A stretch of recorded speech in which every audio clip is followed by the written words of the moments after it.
Welcome to another conversation with a leader that inspires me. I'm Marc Pitman, the author of The Surprising Gift of Doubt that just goes live today. Yay, you could get it. No more waiting. And I get to talk to one of the people that has been, probably without her knowing it, transformative in my life, Beatrice Chestnut. Her work with the Enneagram, particularly this book, 9 Types of Leadership, something I use in my coaching and give to or recommend to my coaching clients all the time. Beatrice is I'd say a leading authority, world leading authority on the Enneagram. She does it from a perspective that I like too, of goes in depth. So if you're on Amazon Live, you can look at her books. They're right there. Mine's over here somewhere. But the complete Enneagram, that was mind boggling to me, Beatrice, of how you went through Dante's Inferno and talked about the different comparisons with the Enneagram, and and then the geometric shapes. Are you naturally a studier like that you would really go to find the roots of something that you're working with? I would say yes. I was originally trained as an academic, so I love going back to the source. I love knowing what the deeper roots are of whatever I'm studying. And you do that so well, because you really do go back to the roots, and thank you for that, because this nerd likes to know too. One of the things when I'm on stage, I don't ever want to be sharing something that I can't point back to other experts or other material underneath it. So I appreciate that. One of the questions I wanted to ask you about was, how did you get there? I had been introduced to the Enneagram back 30 years ago or more, probably from an audio tape by Richard Rohr, I bet, and used it in my life on and off just to kind of grow myself. I didn't feel comfortable, and partly because I had been a pastor of a church. I learned it in a spiritual tradition of Christianity that complemented really well, and I didn't want to necessarily proselytize or invade somebody else's faith tradition. But what I loved about the 9 Types of Leadership, one of the many things I loved about it, was that you took this to tech areas and places that seemed to be more kind of hyper driven and less inner reflective, at least in my estimation. Is that true? And how did you get a foothold there? Yes. Well, I trained in facilitating groups right after I trained as a psychotherapist at Stanford Business School. And I found I really enjoyed the process of teaching business people how to be more emotionally intelligent. And the nice thing about the Enneagram is you can talk about it in spiritual terms or psychological terms or spiritual and psychological terms, or neither. You can really just talk about it in practical terms. And everyone wants to be more effective in the things they do. And the Enneagram really helps people to be more effective in practical ways. So I found that it was a great thing I could talk about in a lot of different settings as a way to just help people be more self-aware and effective in whatever they were doing. When I think of the Enneagram, I always think, and I think it's in part because of your work, that I think of breaking out of but not staying in personality, but growing beyond it. But to be in personality also recommends it, or recognizes that you're not all that you can be, or that there are shadows too. What was it like helping guide leaders through that when you facilitated that? Was it, because that usually we don't like to show our soft side. Right. Well, I started finding that really great leaders were very interested in having deeper conversations with the people they worked with sharing a little bit more about themselves and creating safe environments in which other people could share a little bit more about themselves. Because what they realize is, when you can feel like you can help get to know each other better, you work much better together. And so that was really, I started getting asked by leaders to bring the Enneagram in because they could see the power of it. And so for the people that have been around the meme sort of version of Enneagram, what are ways that you help people to see that personality isn't where we want to stay? So the types that we identify with are defense mechanisms that we put up, as opposed to the way we should operate life. Yeah, so the personality is something we identify with, but it's not all of who we are. And one of the nice things about the Enneagram is it's all about growth. And it's the idea that the more you learn about and become more conscious of your automatic habits and the patterns that you're in every day that are so familiar to you, you stop even seeing them. The more you learn about that, the more conscious you can become, and the more you can make choices about how you want to operate. And people usually find when they study themselves that the more they have a growth orientation, actually it makes everything they do more powerful. The more they kind of get out of unconscious habit and learn to stretch themselves, learn to go beyond sort of the automatic default mode that they're in, the happier they are, the more effective they are. And so it's like you do both at the same time. You're growing beyond your personality, and you're also coming to accept and appreciate who you are and what your higher potentials are at the same time. That's really, I love that, because it's that mechanistic kind of way of living through life that when you start learning more, you're still maybe doing it, but you're self-reflective and aware. That's really great. Exactly. Tell me, or share with people that may not know, how did you come across the wonderful teaching of the subtypes? Because the way I learned the Enneagram didn't include the subtypes, and as an Enneagram 7 that got a lot of stuff done, I present as a 3. But when I read the 9 Types of Leadership and read Enneagram 7 Self-Pres, I was in the gym listening to it, and I almost started shouting in the gym, which is not that's not that kind of gym. I felt so seen. So how did you come across that? And thank you for bringing it to the world too. Sure.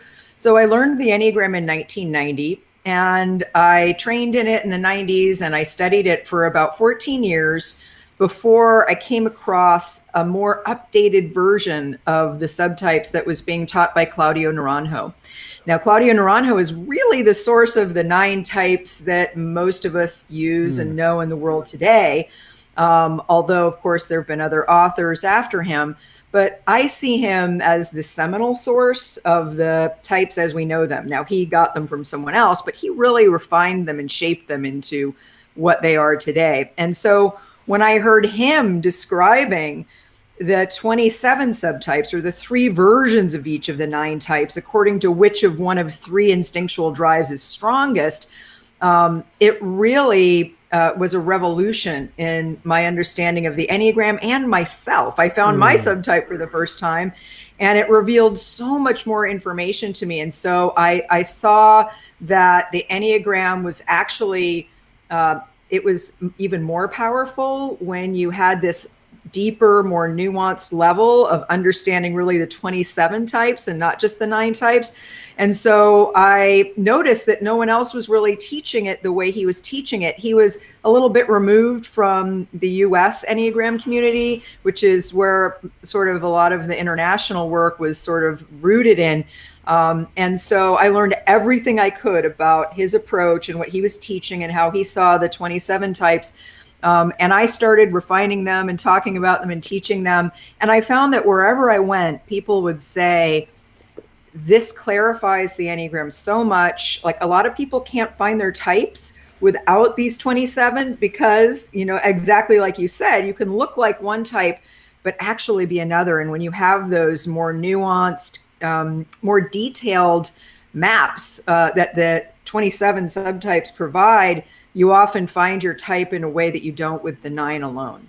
Well, and so I know I can just feel people feeling like, wait a minute, the Enneagram's already 9. That's already overwhelming. Yeah. I'm used to 4. What do you mean there's 27? So could you explain the 3 subtypes? Yes. And the way I like to approach it that I think makes it a little easier for people is it's just another breakdown into 3. So the Enneagram tells us we have 3 centers of intelligence, the head, the heart, and the body. And there's a teaching about that. And then in each of 3 types are kind of based in each of these centers. There's 3 types that are more head-based, 3 types that are more heart-based, 3 types that are more body-based. And that makes 9. And then it's just one more breakdown into 3.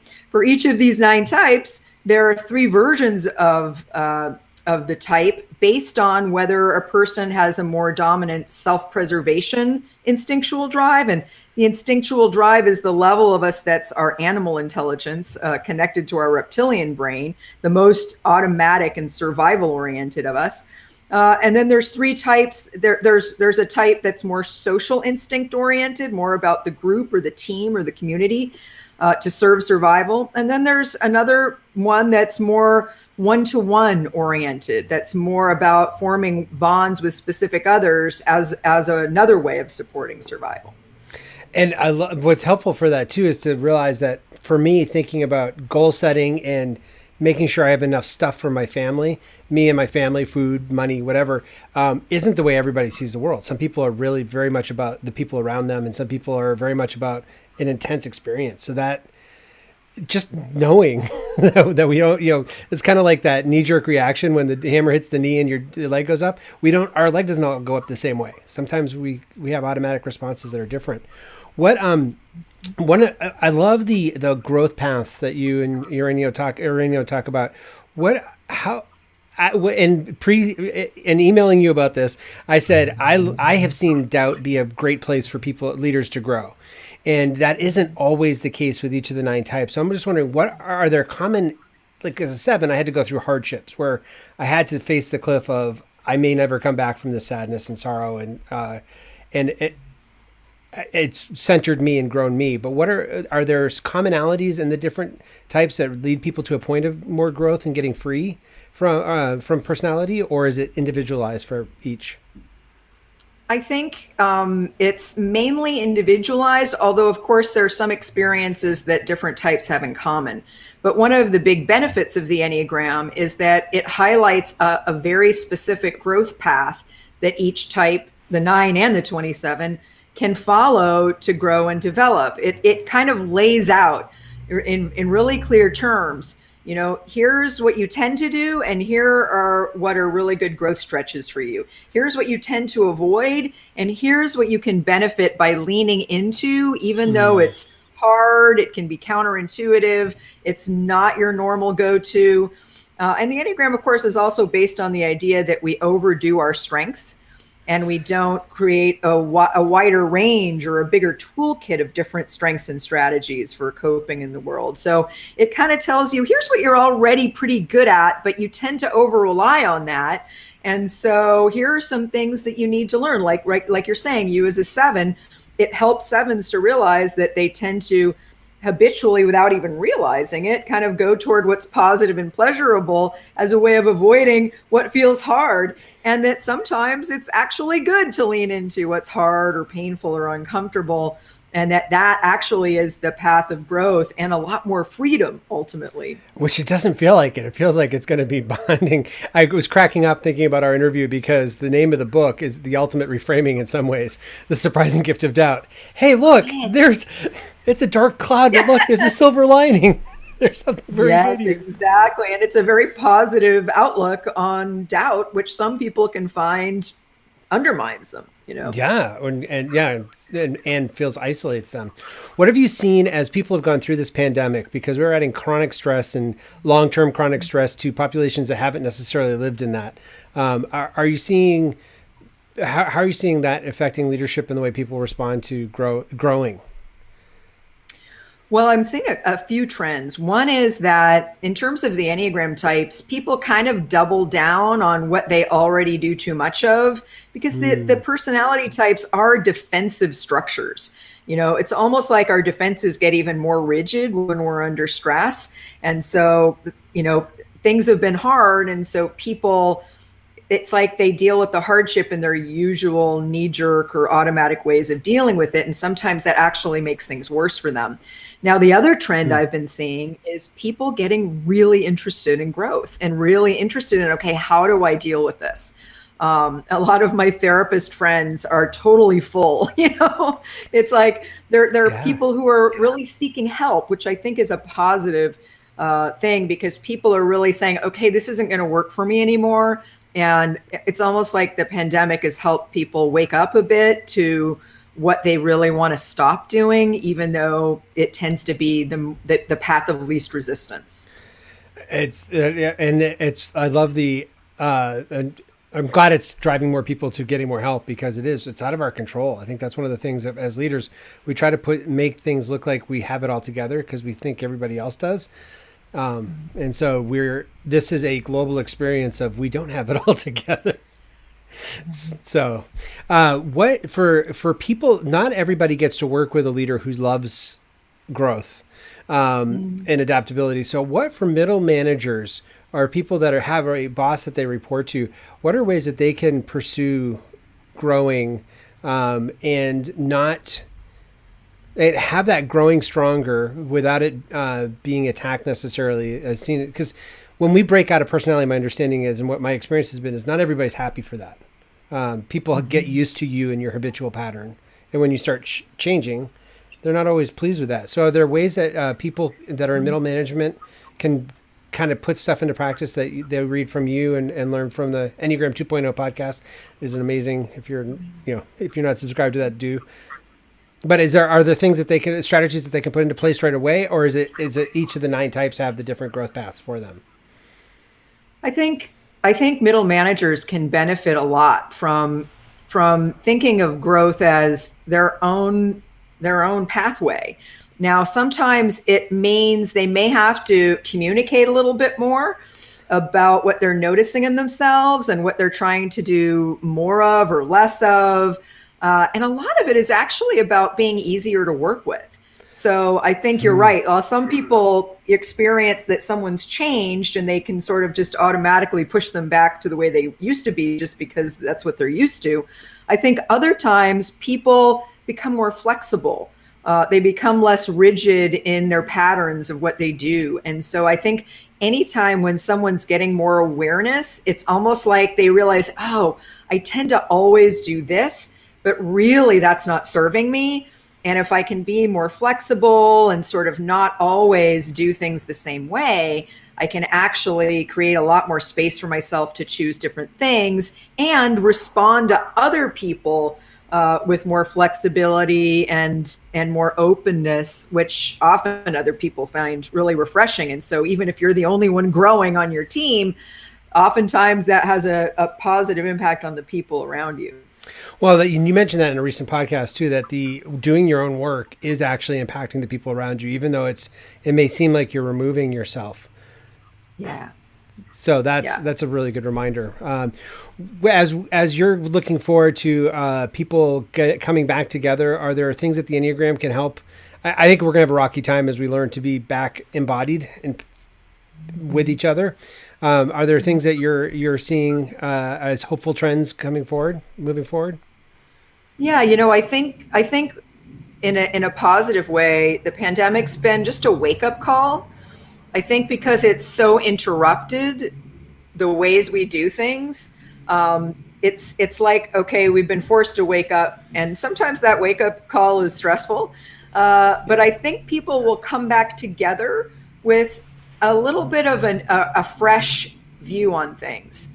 And so I think part of it is, I can already hear this in some of the ways people are thinking about coming back together, is what they're looking forward to, what they're fearful of or concerned about. And I think there's just a heightened awareness of all of those things. It's almost like we were all, the Enneagram says that when we're in personality, we're kind of asleep. And it's almost like we've been woken up, like kind of against our will, but there's been this forced wake up call. And so I think when we come back together, it'll present new challenges, but I think there is this mindset now of really realizing what's not working and having a bit more openness to being more aware of our reactions and our responses, being more open and empathetic towards others. And I think that'll actually serve us well. And I think there may be some positive things that happen that are lasting from this experience. Even better. Yeah, because the worst would be that we just experience it and then bounce back to whatever was normal. That's great. I have benefited greatly from CP Enneagram Academy. Would you be able to tell people what that is? I didn't ask you to do this. I didn't warn you, but would you be able to share that? Because I think doing this together and some sort of community is really helpful. Yes. Yeah. So a few years ago, I founded an Enneagram school with a good friend and colleague of mine, Uranio Paes. And Uranio's from Brazil originally. He lives in London right now. And the two of us are longtime friends from the Enneagram community. We served on the board of directors of the International Enneagram Association together years ago. And we came together because we were very aligned in wanting to use the Enneagram in really high quality, ethical ways, and to help people use it in deep ways to really create transformation, whether it's in your personal life or your work life. We really saw things a lot the same way and had a similar commitment to really wanting to support people and create community. So we started Chestnut Paes Enneagram Academy, and we were offering in-person retreats and workshops. We'll go back to that hopefully in the second part of this year. But we also have online workshops and self-guided courses, and we also have a online content platform or learning community where you subscribe, you get a membership, and you get access to a lot of audios and videos. And we're going to be adding in a community forum later this year. And we really wanted to create a community for people who are really using the Enneagram in good ways, who were really sincere about their intentions to use it for personal growth, and not just a way of describing differences or affirming the ego, but really a way of going deeper and growing together. And that's not always an easy process, and we all need support. So we're really trying to do all we can to create communities of professionals, for instance, coaches and therapists who use the Enneagram in their professional practice, but also opportunities and inner work retreats for people to apply the Enneagram in their own transformation, and to be able to do that both in their own individual life, but also in community with like-minded others. It's amazing. The content on there has been. I joined because I was part of the Enneagram CP Enneagram Academy group, and on Facebook. But then I started plumbing the depths of the content. It's really good stuff, as you both know. But it was just organizational development, how to have conversations with the different 9 types, how to just so much in there. That is, I'm about 10 hours into the hundreds of hours, I think. So, Beatrice, thank you so much for joining me as I celebrate this day. Enneagram is definitely part of what I feel like people can find as the surprising gift of doubt and discovering who they are and rebuilding a form of confidence. It's not braggadocious or hustle culture, but is authentic and growth oriented. Thank you so much for being part of that. Well, congratulations on the release of your book. I hope it's really successful. And I really appreciate the mindset you brought to creating this great piece of work for the community of leaders and learners. Thanks. Bye. Bye.